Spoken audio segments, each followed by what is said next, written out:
Hello guys! Hello mga mamshi! Ay, namili na nga po ako ng aking mga fast moving items. And po yung chicharon. Sarap po yan. Mga cheesy. Yung chicharon po, ano po siya, made from green peas. O, diba? Healthy. Yan, mga best seller po yan. Mga fast moving, yan ang po ang mga binibili ko sa aking sari-sari store. Yan po kasi ang madalas nilang bilhin at itanong. Ano po? Yan yung lollipop. Malaki po yung tubo ko dyan. Piso lang po ang puhunan. Pero dos ko binebenta. 2 pesos each. O, diba? Chocorico. Ayan. Mabili rin po yan. Chocorico. Para siyang flat tops. 2 pesos each. Ayan. Masarap din po yan. Masarap. Siyempre, titikman ko muna. Yan, guys. Minsan, siyempre, sa tindahan, kung ano yung fast moving, yun muna uunahin po natin, no? Minsan, sa paglo-load, gagawa po ako ng vlog para doon, no? Ayan. Ayan o, 30 pieces bali siya. Tapos nabili ko lang po siya ng 27 point something. Tapos binibenta ko po siya ng 2 pesos each. O, diba? Wise. Yan. Mga ganyan po kailangan ang hahanapin natin. Yung mas mura yung mabibili pero doble ang kita. Ayan po. Tapos syempre, bumabawi lang naman yung sari-sari store sa mga ganyang mabababa ang price. Tapos pwede mo ibenta na mas mataas.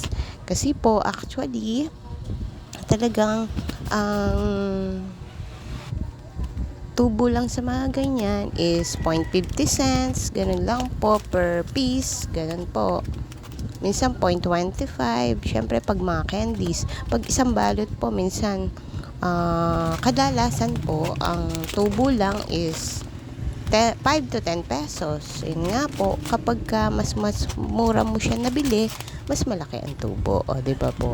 Sa sari-sari store kasi pinakamalaki na yung tubo na 10 pesos. Halimbawa, yung mga delata na maling, luncheon meat, o, diba?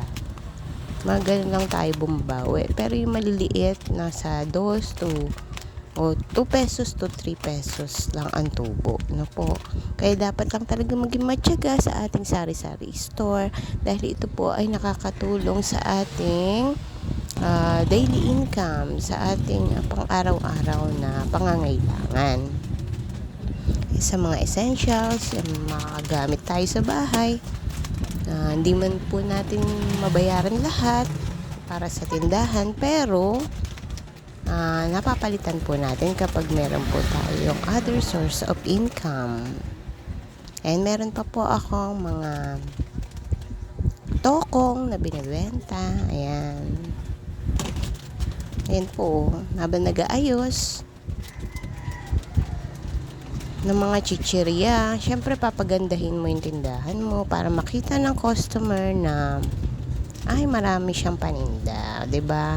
Kung talagang dapat kompletuhin yung tindahan, no, yung sari-sari store, kahit ano pwede mong ibenta kasi nga kaya nga sinabing sari-sari store, lahat pwede mong ibenta diyan. Load, Gcash, pwede mga pagkain.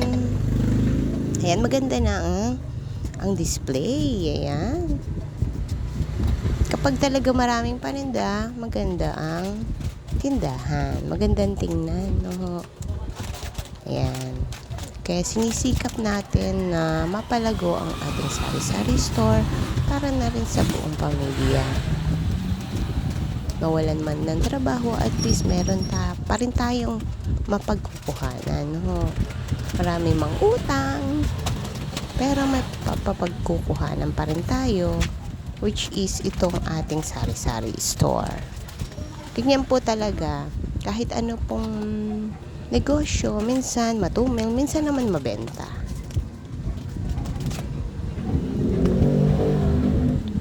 Kasi hindi lang naman dapat talaga isa ang source of income natin. Dapat umisip din po tayo ng paraan paano mas makakatulong sa ating pamilya. Ano po? Dahil sa panahon ngayon, napakataas ng mga bilihin. Hindi na po kasya talaga. Isang plastic bag na lang ang 1,000 pesos. Ayun yung mga tokong ko na binibenta.